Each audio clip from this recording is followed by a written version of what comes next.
বন্ধুরা, খালের চিংড়ি মাছ কিভাবে ধরলাম ভিডিওটি শেষ পর্যন্ত দেখতে থাকো, সব দেখতে পাবে। আমি আবারও এসে গেছি সকাল সকাল ঘনি উঠাতে, দেখতেই পাচ্ছ অন্য দিনের মতো এসে গেছি। দেখা যাক এই ঘনিতে মাছ আছে কিনা। ওইখানে একটি আড়া আছে, এখানে দুটি আছে, এগুলোকে তুলবো এখন। দেখতে থাকো তোমরা শেষ পর্যন্ত ভিডিওটা।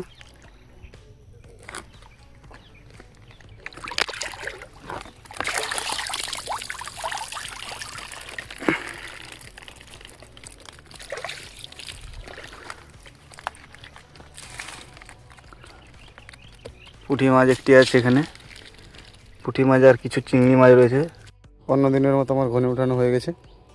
চলো এবারে মাছগুলো বের করাচ্ছি, দেখতে থাকো শেষ পর্যন্ত ভিডিওটা। আমার এই 4টে ঘনিতে দেখতে পাচ্ছ একটি চ্যাং মাছ, অল্প কিছু চিংড়ি মাছ রয়েছে। আর এটা এই যে এগুলো মাছগুলো কী বলো, আমরা এগুলোকে গরলা মাছ বলি। তোমরা কী বলো কমেন্ট করে জানাবে। এখানে আমার ভিডিওটা শেষ করলাম। ভালো লাগলে লাইক করে যাবেন, সাবস্ক্রাইব করতে ভুলবেন না। বাই।